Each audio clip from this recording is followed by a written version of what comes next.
বলছি কি মমতা দিদি যে জয় শ্রীরাম বললে যে রাগ করে, আমরা যে খেতে পাচ্ছি না, জলে ডুবে মরছি এক কমর করে জলে, ওনাকে তো ভোট দিব আর আমরা যে খেতে পাচ্ছি না কেউ তো এসে জিজ্ঞেস করছে না। মুদির লোক এসে জিজ্ঞেস করছে, খাবার দিচ্ছে, বারবার খোঁজ নিচ্ছে, এক কমর করে জলে আমরা ডুবে মরছি বাচ্চা নিয়ে। আমরা কি খাবো কি করবো, কেউ তো একবার এসে উঁকি মারে না। তো শুধু জয় শ্রীরাম বললে খুব রাগ ধরে ওনার। ঠিক আছে, আমরা যে খেতে পাচ্ছি না একবারও দেখবো না আমরা কি হালতে আছি, কি ব্যবস্থায় আছি, কেউ কি দেখছে? একবারও কি এসে উঁকি মেরেছে? আমাদের কেউ কি সাহায্য করেছে? এক কাপ চায়ের জন্য জিজ্ঞেস করেছে?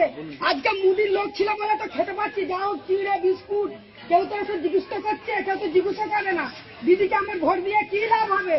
এসে একবারে জিজ্ঞেস করেছে? একজনকে দিদির লোককে একজনকে বলেছি বলে আমাকে উল্টো পাল্টা কথা বলেছে, বলছে পার্টির লোক এসে কি জলটা খেয়ে কি কমিয়ে দিয়ে যাবে? আমার নিজের পাড়ার লোক এসে বলেছে। কিন্তু আমি ভোট দিয়েছিলাম কিন্তু দিদিকে, আর দেবো না দিদিকে ভুল করেও। আমি জোর করায় বলছি, ভুল হয়ে গেছিল আমার ভোট দেওয়াটা। ঠিক আছে, দিদি করেছিল বলে ভুল হয়ে গেছিল। অনেক রাগ ছিল, হাততালি মারুন জোরে, পুরো অনেক রাগ ছিল আমার।